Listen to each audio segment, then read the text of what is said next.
हमारे पास एविडेंस हैं, उनको पता है, पूरे मोहल्ले को पता है। वो सब कहते हैं, पुलिस वाले कहते हैं नहीं आप सही हो, लेकिन वक्फ बोर्ड इतना पावरफुल कैसे कर दिया गवर्नमेंट ने? क्यों भाई, गवर्नमेंट नहीं है क्या हमारी? वक्फ बोर्ड क्यों? सही के साथ अगर सही है तो वक्फ बोर्ड रहे, नहीं तो मैं तो कहती हूँ तबाह हो जाए। आज की पहली सूरत में वक्फ बोर्ड तबाह हो जाए। जैसे मेरे घर मेरे भाई गए, मेरी 32 साल की बहन, इनका गम लेकर डिलीवरी नॉर्मल हो गई भैया, सब कुछ हो गया।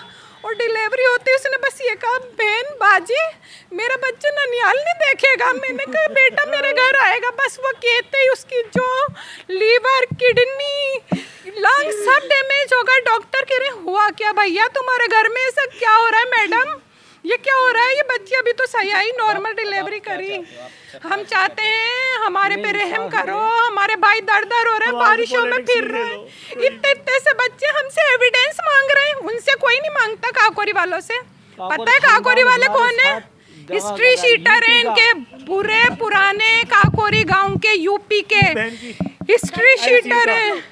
ये वार्ड में थी। ये देखो मेरी बहन कैसे चली गई। 32 साल की उम्र होती है, 2 बच्चे पैदा करके मेरी बहन चली गई, एक दिन का बच्चा छोड़ के चली गई। क्या सरकार से मदद चाहते हो? मैं सरकार से यही चाहती हूँ, इस वक्त बोर्ड को गारत करो, खत्म करो। वक्त बोर्ड को और हमें मदद दो, हमारे भाइयों का, छोटे छोटे बच्चों का घर वैसे की वैसे बना दो।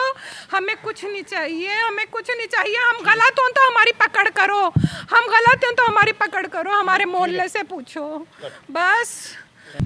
ऐसा है, ये सारा मामला हज़रत मिस्किन शाह साहब से जुड़ा हुआ है। और हज़रत मिस्किन शाह साहब रहमतुल्लाह अलैह यहाँ जयपुर में आए। मौलाना ज़ियाउद्दीन साहब की वफ़ात के बाद मौलाना फ़ख्र पाक ने यहाँ पर आपको तकर्रुर करा। इस निस्बत से यहाँ पर जयपुर आए थे तो नवाब साहब सबसे पहले मुरीद हुए, नवाब साहब के ज़रिए महाराज मुरीद हुए। तो इस तरीके से सारे मामलात यहाँ जयपुर में हज़रत मिस्किन शाह साहब के रुके हुए। और इसी तरीके से जयपुर महाराज ने सारी जायदादें, बहुत सारी जगहें हैं जहाँ हज़रत मिस्किन शाह साहब रहमतुल्लाह अलैह को नज़र करी गई हैं। जो देनीकीती कहते हैं आपकी ज़बान में, उसको हमारे यहाँ नज़र कहते हैं। क्यों इस तरीके से हज़रत मिस्किन शाह साहब रहमतुल्लाह अलैह को आपको नज़र की गई। नवाब साहब ने ये सब चीज़ें, यहाँ जितनी भी चीज़ें बनी हैं नवाब साहब के हाथ की बनी हुई हैं। ये मस्जिद नवाब साहब ने बनाई, मज़ार नवाब साहब ने बनाया।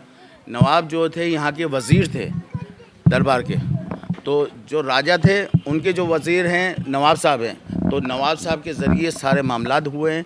इसी तरीके से वो जो जायदाद हमें वहाँ पर जो इन्होंने बेदखल किया है, ये सारा हमको पूरे परिवार को वहाँ से निकाला है 250 साल के बाद इन लोगों ने नग्गा मियाँ की मस्जिद में। तो इस तरीके से वहाँ पर रहते हुए आज वक्फ बोर्ड ने और इन कमेटी वालों ने, इन फ़ारूक अलवी के ख़ानदान ने, पूरे ने हमारे ऊपर पूरा जुल्म और ज़्यादती के साथ पुलिस के ज़रिए हमारे को वहाँ से निकाला गया है। और पूरे मकान के अंदर घुसकर ताले तोड़कर सामान इन लोगों ने निकाला, हम लोगों ने कोई सामान नहीं निकाला। इस तरीके से कंडम और कोर्ट भी हुआ है कि कोर्ट की आपने बेरुमती करी है कि जब कोई भी, फिर जो भी कमरा बंद है, जायदाद बंद है, तो उसमें घुस नहीं सकता बिना इजाज़त के, जिसके मालिकाना हल्क है। तो इस तरीके से वो घुसे और घुसकर सारा ताले तोड़कर, सब मोहल्ले वाले, इसमें अजीम साहब हैं, यहाँ पे कमेटी हाफिज़ शकील साहब हैं और दीगर पूरा मोहल्ला पूरा सब उनके साथ है और उनके फेवर में। आज हम हमारे तो इन तरीके से हमारे को आज बर्बाद करने वाले इन सब मोहल्ले वाले ज़िम्मेदार हैं, वक्फ बोर्ड ज़िम्मेदार है और कमेटी वाले ज़िम्मेदार हैं। इसमें कोई पॉलिटिशियन भी शामिल?